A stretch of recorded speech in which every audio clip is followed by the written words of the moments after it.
여기에 맨체스터 유나이티드가 파리 생제르맹 선수를 대거 영입하는 것을 추진하는 것으로 전해졌습니다. 프랑스 매체 PSG 인사이드는 PSG 선수 중 3명이 맨유에 관심을 받고 있다. 맨유는 이강인, 네베스, 멘데스 영입을 계획하고 있다. PSG가 챔피언스리그에서 선보인 경기력으로 인해 맨유는 PSG 선수들에게 관심을 가지고 있다고 전했습니다. 프랑스 매체 버풋볼 클럽은 21일 맨유 영입설이 있는 선수 중 멘데스는 PSG와 재계약 협상 중 맨유가 자신에게 관심을 보이자 맨유의 관심을 이용해 PSG에 더 높은 급여를 요구하기도 했다. 멘데스는 지난 2월 PSG와 계약을 연장했고 1년 연장 옵션을 포함해 2030년까지 5년 재계약을 체결했다. 맨유는 멘데스와 PSG의 재계약에도 불구하고 멘데스 영입을 포기하지 않을 것이라고 언급했습니다. 이 매체는 PSG는 맨유가 영입을 원하는 3명의 선수 중에서 올 여름 이적 시장에선 이강인만 이적 가능하다는 뜻을 나타냈다. 멘데스와 네베스에 대해 PSG 경영진은 이적 불가라고 전했다고 덧붙였습니다. 이강인은 최근 맨유 이적설이 꾸준히 언급됐는데요. 다만 이강인은 다양한 이적설에도 불구하고 올 시즌 종료 이후에도 PSG에 잔류할 가능성도 주목받고 있습니다. 프랑스 매체 르파리지앵은 PSG의 캄포스 단장은 이강인과의 재계약을 자신의 우선순위 중 하나로 삼았다. 이강인은 2028년 6월까지 PSG와 계약 기간을 맺고 있다며 시장 가치 3천만 유로로 평가받는 이강인 영입을 원하는 클럽은 넘쳐난다. 프리미어리그의 맨체스터 유나이티드와 크리스탈 팰리스가 이강인 영입을 위해 움직일 수도 있다고 언급했습니다. 맨체스터 유나이티드의 여름 이적 시장에 대한 큰 힌트가 등장했습니다. 맨유 유스 출신 공격수 알레한드로 가르나초가 입주한 지 1년 여밖에 되지 않은 자신의 고급 주택을 부동산에 매물로 내놓았다는 것인데요. 영국 대중지 더 선이 현지 시간 온라인판 기사로 공개한 독점 정보에 따르면 가르나초는 영국 그레이터 맨체스터의 보든 지역에 있는 침실 7개짜리 대저택을 385만 파운드 약 72억 원에 매각하기로 했다. 해당 매물이 시장에 나온 것은 지난 3월 28일로 알려졌다. 가르나초는 지난해 4월 자신의 파트너 에바, 1살 된 아들 엔소와 함께 해당 저택으로 이사했다. 매입 당시 가격은 380만 4천 파운드. 1년도 채 되지 않아 매각한 이유는 차익을 위해서가 아니다. 라고 전했습니다. 이어 더선은 가르나초가 자신의 저택을 매각하려는 이유가 올여름 맨유를 떠나기 위한 준비로 여겨진다고 추측했습니다. 실제로 가르나초는 후배 아모린 감독이 올 시즌 중도 부임한 이후 꾸준히 이적설의 주인공이 됐습니다. 에릭 텐하흐 전임 감독 체제에서 중용됐으나 아모린 감독 부임과 함께 입지가 흔들렸는데요. 최근 다시 주요 경기에 출전하고 있으나 지난 1월 이적 시장 기간에 첼시, 나폴리 등과 이적 협의가 진행되기도 했습니다. 맨유는 지난 수년간 누적된 적자로 인해 재정난에 시달리고 있기도 합니다. 맨유는 아모린 감독이 원하는 유형의 선수를 영입하기 위해 기존 선수 매각을 추진 중이며 현재 에스턴 빌라로 임대된 마커스 래시포드를 비롯해 자체 유소년팀 출신 선수들의 매각이 장부상 순이익으로 처리되어 재정 건전성 규정 충족에 큰 도움이 된다고 보고 있습니다. 래시포드와 달리 가르나초는 그동안 맨유의 미래 자원으로 기대를 모았으나 아모린 감독은 기복을 보이는 가르나초를 정리하려는 생각을 가진 것으로 알려졌습니다. 맨유는 최근 2선 공격수 영입에 대한민국 대표 미드필더 이강인과 연결됐는데요. 지난달 이강인의 에이전트 하비에르 가리도가 맨유 구단을 방문한 사실을 공개하기도 했습니다. 스페인 매체 렐레보의 마테오 모레토 기자는 이 방문이 가리도가 대리하는 선수의 이적과 관련이 있는 업무상 출장이었다고 보도했습니다. 맨유는 5년 후 새로운 홈경기장 건설을 중심으로 대대적인 재건 작업을 진행 중입니다.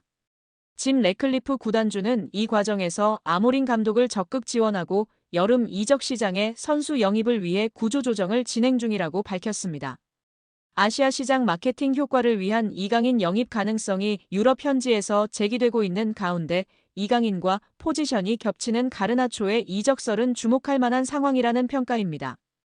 여기에 이강인의 아스널 이적설이 그 어느 때보다 뜨겁습니다.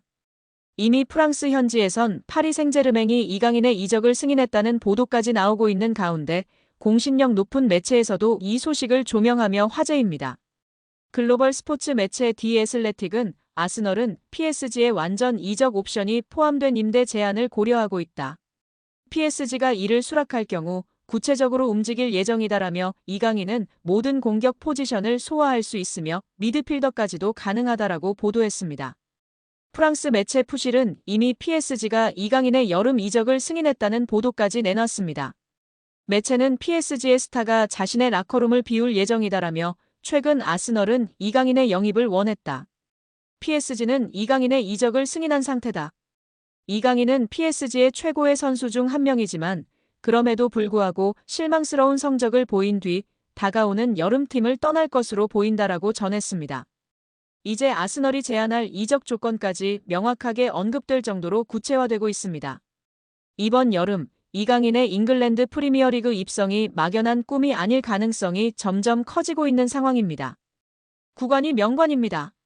노쇠화 기미가 뚜렷하대도 한 단계 레벨이 낮은 리그에선 준치가 될 수 있는데요. 파리 생제르맹이 잉글랜드 프리미어리그 역대 최고 미드필더로 칭송받는 케빈 더브라위너와 2년 계약을 추진한다는 보도가 나오며 화제입니다. 볼프스부르크 시절에는 분데스리가를 맨시티 유니폼을 입고선 EPL을 말 그대로 폭격하던 플레이메이커가 더브라위너입니다. 도움왕과 올해의 선수, 올해의 팀, 단일 시즌 최다 도움 기록 등을 휩쓸었습니다. 현재 커리어 반등 계기가 필요한 전천후 미드필더 이강인과 파리에서 만남이 성사될지 눈길을 모으는 상황입니다. 영국 트리뷴화는 PSG가 더브라위너에게 2년 계약을 제안할 예정이라면서 올여름 더브라위너는 맨시티와 계약을 만료한다. FA 영입을 원하는 PSG 이해관계와 일치한다고 전했습니다. PSG는 피치 안팎에서 리더십을 발휘하는 경험이 풍부한 베테랑을 원한다. 유럽 대항전 같은 큰 무대에서 선수단 통솔을 책임지는 리더형 고참의 필요성을 인지하는 것이라며 최근 부진한 더브라위너에게 2년 계약을 제안하는 배경이다. 더브라위너 역시 유럽 잔류를 바란다. PSG는 그의 유럽 커리어 연장을 위한 매력적인 행선지가 될 것이라고 설명했습니다. 더브라위너는 지난 4일 사회관계망 서비스 SNS에 맨시티와 팬들을 향한 마지막 안부를 전했습니다. 더브라위너는 현 시점 PSG 허리에 경험을 더해줄 최적의 카드인데요. 풀백 윙어와 달리 스트라이커나 공격형 미드필더는 출전 시간만 조절된다면 피치 노하우와 테크닉으로 충분히 팀에 도움이 될 여지가 높습니다. 게다가 이적료도 없어 금상첨화라는 평가입니다. 맨시티가 그에 대안으로 플로리안 비르츠, 페드리, 사비 시몬스 등을 주시하지만 펩 과르디올라 감독 말처럼 냉정하게 올여름 더브라위너를 완벽히 대체할 순 없다며 고개를 젓는 데는 이유가 있습니다. 여기에 정말 미쳐버린 이강인 선수인데요. 파리 생제르맹에서 맹활약 중인 이강인 선수를 객관적으로 평가한 지표가 축구 커뮤니티에서 화제가 되고 있습니다. 파리 생제르맹에서 뛰었던 선수들 중 한 경기에서 키패스 7회 이상 기록한 선수는 총 4명입니다. 모두가 알만한 월클인 선수들밖에 없습니다. 네이마르, 디마리아, 메시, 사라비아 선수인데요. 이 중 네이마르는 3회나 기록할 정도로 파리 생제르맹에서 키패스를 뿌리는 역할을 담당했었습니다. 그리고 이제 이강인 선수가 추가되었습니다. 심지어 이번 시즌만 두 번째입니다. 지난 2024년 시즌에서 키패스 7개를 기록했고 올 시즌 생테티엔전에서 키패스 7개를 기록하며 네이마르 선수에 이어 두 번째로 많은 한 경기 키패스 7회 기록 선수가 되었습니다.